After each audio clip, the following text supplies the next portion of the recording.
Miyeng tabiribasing khoi khudimak po ahanmaktada PK channel pothaminasi khangminasi channel sigi adongi marup kamesur mangangna taram noksari amadi koknono khurumjari channel asina lepanaidana chayol khudingi nomai jinumit khudingi thamjariba chayol gi rasifol ngasi su puduna laksari ngasi January gi tang 18 dagina lakadoriba January gi tang 15 fawbugi oiba chayol sigi rasifol kudol tamjanabagi damak puduna laksari ngasisu mahusagumna adumak tangkak ani thokna thamjabagi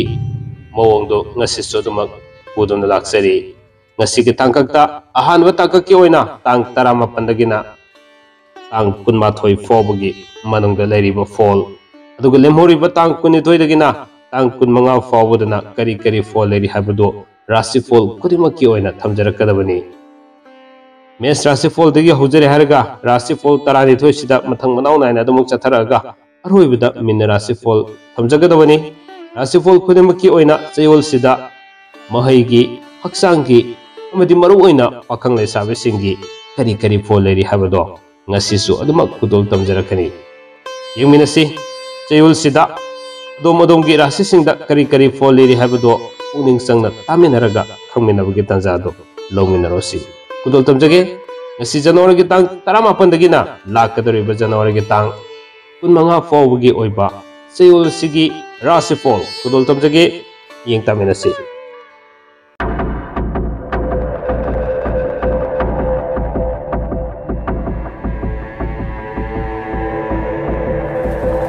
Ay lephana hararo awang likai mingna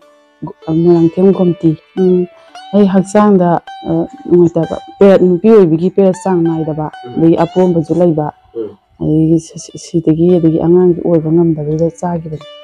ay isa nupi amadi laijare si lairap matungda an apom julai re pe sang nai da ba tawkane du matungda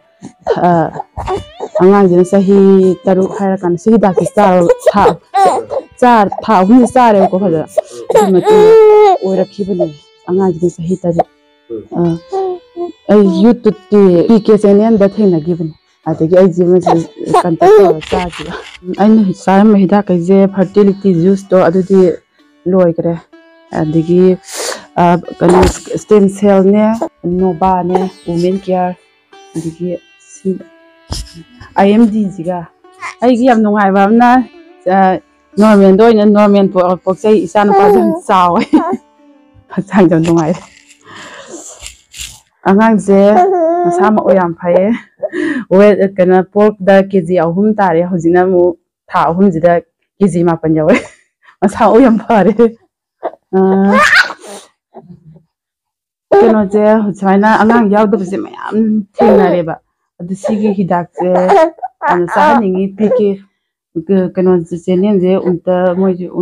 unaraga sigi hidak je wari wa tai thana hani moi jo phang hani samaina adi moju mai pakwa ohaninga ba moi pamjabado thunghaninga ba ai thungabina Fore me amadudi ngasigi thamjariba chayol gi rasifol sida unistangna taminarasi ahanmada mes rasifol kudul tamjage mes rasifol gi oina ahanmada ka ki tang 18 dagina 15 fawbugi manungda thabak tawbada gat leina thabak tawbu ngamba matamni mina tawba thabakta singthanadaba matamni oigani duga hal yamna saba matam oigani subadagi ngangbana henba matam oigadari aduba sel fangba khara watba matamni lemhoriba tang 12 dagina 15 fawbugi manungda leifam hongdo hongjin khara tawba duga karbar tawbusu kanaba watpa ningba tungdaba matam oigadari kanadabada matam manghanba amadi sel manghanba matamsu oi haksangi oinadi khwang khara nuai daba leigani mahaigi oinadi mayai oina tawgani aduga pakhang le service singi oinadi tungnagani ani subada bris rasifol kudol tamjage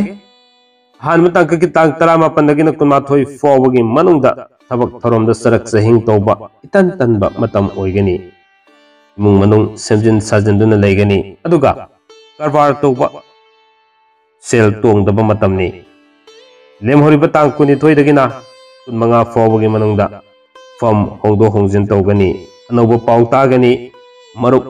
yamgani suba nomba कानबा खरा वाटकनी हक्चांगी ओइनदी थोइदोंना अकायबा लेते अदुगा महैगी ओइनदी कया कायदे अदुगा पाखंग लेसाबिसिंगी ओइनदी थुंगनगनी अहुमसुबदा मेथुन राशिफल खुदोल तमजगे अहनब तंककी तांग 18 दगिना 19 फावबगी मनुंगदा लमद चतुना मरुक अनौब उनब ngamba matamni karbar toba saukatgani wakal nungaigani अनौब पाउ तागनी थबक मखासा थब यागनी लेमोरिब तांग 19 दगिना 25 फावबगी मनुंगदा फम होंगनी सासन की कारबार सेल मांगनी वनोमसु सक्री थांगनी मरी मतागी उपाय तौगनी अदुगा हक्सांगी ओइनदी ngak नुवाइतबा थबाक नुवाइतबा खर लेगनी महैगी ओइनदी सरक सहिं खर लेगनी पाखंग लेसाबिसिंगी ओइनदी थुंगनगनी कर्कट कर्कट राशिफलगी ओइना तांग 18 दगिना 19 फावबगी मनुंगदा मथौ यामना सिनबा मतमनी थौदोक यामगनी निंबका थबक्का मानदबा मतम ओइगनी अनौब मरुक उनगनी फम होंदो होंजिन खर लेगनी कारबार तौब कानगनी लेमहोरिब तांग 19 दगिना 25 फावबगी मनुंगदा लाइरिक इबा फोंग तौगनी लाइटिन की थबक्ता पुकनिंग चंगनी इमुंग मनुंग शांति ओइगनी महैगी ओइनदी फजन चतली हक्सांगी ओइनदी हु सिंगली नौरी नुआइतबा लेगनी पाखंग लेसाबिसिंगी ओइनदी हाइना सिंगनगनी सिंहा सिंह राशिफलगी तांग 18 दगिना 19 फावबगी अहानब तांककी मनुंगदा अनौ अनौब मरुप उनबा लमद चतपा साना कोनबगी थबक्ता मिंचत फंगबा मतमनी मरी मता चावगनी वखल वांगनी अनिसुब तांककी तांग 19 दगिना 25 फावबगी मनुंगदा पुंग इसै तौबदा मीना खंगबीबा लीला ड्रामागी थबक्ता चौखटपा सासन की कारबारदा कानबा खर वाटपा हक्सांगी ओइनदी हु खुदांग खर नुवाइतबा अदुगा महैगी ओइनदी फरगनी पाखंग लेसाबिसिंगी ओइनदी हाइना सिंगनगनी कन्या कन्या राशिफलगी ओइना तांग 18 दगिना 19 फावबगी मनुंगसिदा मथौ यामना सिनबा मतमनी सेल चतकनी थौदोक यामगनी लाइरिक इबा फोंग तौगनी लेमहोरिब तांग 19 दगिना 25 फावबगी मनुंगदा इमुंग मनुंग वाखल तिनब वाटपा लमद चतपा कायदबा कारबार तौबा चौखटपा हक्सांगी ओइनदी ख्वांग नुवाइदबा अदुगा महैगी ओइनदी हानदगी खर फगतपा मतमनी पाखंग लेसाबिसिंगी ओइनदी हाइना सिंगनबा मतम ओइगदोरी मथंगदा तुला राशिफल खुदोल तमजगे तुला राशिफलगी ओइना तांग 18 दगिना 19 फावबगी अहानब तांककी मनुंगदा मीना येंगसिनबीबा लेगनी इमुंग मनुंग सेमजिन साजिनबदी ngamgani मरी मता चावगनी अनौब मरुक उनगनी सेलदि मखोंग पानगनी वानोम सक्री थांगनी लेमहोरिब तांग 19 दगिना 25 फावबगी मनुंगदा पुंग इसै तौबा लाइटिन की थबक्ता मरी लेनबदा थबक तौबा कानगनी लाइरिक फोंगनी महैगी ओइनदी कायदे हक्सांगी ओइनदी ख्वांग नुवाइतबा ngakसम नुवाइतबा लेगनी अदुगा पाखंग लेसाबिसिंगी ओइनदी मुक्नगनी मथंगदा वृश्चिक खुदोल तमजगे वृश्चिक राशिफलगी अहानब तांककी तांग 18 दगिना 19 फावबगी मनुंगदा मथौ यामना सिनबा मतमनी वखलजु चरांगनबा मतमनी सेल मखोंग पानगनी अदुगा पुकनिंग लेताफम खंगोय मरी मता थुंगलगनी लेमहोरिब तांग 19 दगिना 25 फावबगी मनुंगदा फम होंगनी वनोम सक्ति थांगनी कारबार निंगबा तुंगदबा मतमनी लाइटिन की थबक थोरमदा मरी लेनब कयाना चौखटपा पीरी हक्सांगी ओइनदी सिंगली नौरी खर नुवाइरोय महैगी ओइनदी निंगबा तुंगदबा मतमनी पाखंग लेसाबिसिंगी ओइनदी मुक्नगनी धनु धनु राशिफलगी ओइना तांग 18 दगी 19 फावबगी मनुंगदा अनौ अनौबा नुंगाइबा पाउ तागनी कारबार तौबा कानगनी पुंग इसै तौबा कानगनी सेलदि मखोंग पाली मरी मतागी उपाय तौगनी लेमोरिब तांग 19 दगिना 25 फावबगी मनुंगदा लाइरिक इबा फोंग तौगनी फम होंगनी मथौ चिनगनी महै फजन चथगनी हक्सांग थोइदोन अकायबा लेते अदुगा पाखंग लेसाबिसिंगी ओइनदी फुंगनगनी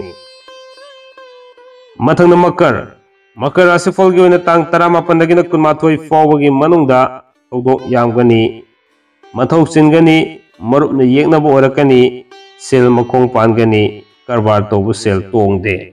लमद चटप कायदे, लेमहरिबा तांग 22दगिना 25 फावबगी मनुंगदा लम तु येंगबा चटली, फम होंगी, थबक्की अनौबा पाव ताय, इमुंग मनुंग शांति ओइगनी। हक्सांगी ओइनदी कु खुदांग खर नुवाइदबा लेगनी, महिगी ओइनदी कायदे, पखंग लेसाबेसिंगी ओइनदी मुक्नगनी। कुंभ राशिफलगी ओइना अहानबा तांखक्की तांग 18दगिना 28 फावबगी मनुंगसिदा मथौ यामना सिनबा, मीना मसक खंगबीबा, लारिक इबा फोंगबा तौबा मतमनी, मरुक हेंगलक्कनी। लेमहरिबा तांग 22दगिना 25 फावबगी मनुंगदा लमदा चटपा कायदे, वानो ममाई पाकनी, साना कोनबगी थबक्ता सेल फंगनी, सासनगी मरीदा फै, महिगी ओइनदी कायदे, अदुगा हक्सांगी ओइनदी वाखलगी अनाबा लेगनी। पाखंग लेसाबीसिंगी ओइनदी थुंगनगनी। असुमना मथंग मनाव नायना अदुमक राशिफल सिंगची मथंग हाइजराबा मतुंगदा अरोइबदा मिन्न राशिफल खुदोल तमजगे। अहानबा तांखक्की तांग 18दगिना 25 फावबगी मनुंगदा लमदा चटकनी, फम होंगनी, वानोंबा चक्री थांगनी, निंगबा थुंगबा वाटली, अफबा मरुप थुंगदे, ताकपीगनी, अफबा मरुप थेंगनदे। लेमहरिबा तांग 22दगिना 25 फावबगी मनुंगदा कानादबा थबक्ता मतम मांगनी, सेल चटपा हेंगकनी, वानोंबा चक्री थांगनी, करबारदा निंगबा थुंगदबा मतमनी। हक्सांगी ओइनदी कु नुवाइदबा, तांग सिकपा खरा लेगनी, अदुगा महिगी ओइनदी यामना तपना चटपा ओइगनी। पाखंग लेसाबीसिंगी ओइनदी नुंतिगी पाव फावदोकनबा ngamba matam oigani। असुमना ngasiगी थमजरिबा जनवरी की तांग 18दगिना तांग 15 फावबगी ओइबा चयोलगी राशिफल असि मतांग असैदा टेंशन जनवगी तंजादा लौजगे। मियेंग ताबिरिबसिंगना लोइबा फावबा मियेंग ताबिबगीदमक्ता ngamkhai leitana थागतचबा फोंदोकचरी। अरोइबदा अमुकसना कायननबा याथंग निजरी पिनबिरसि कंगलैफाकना याइफरे।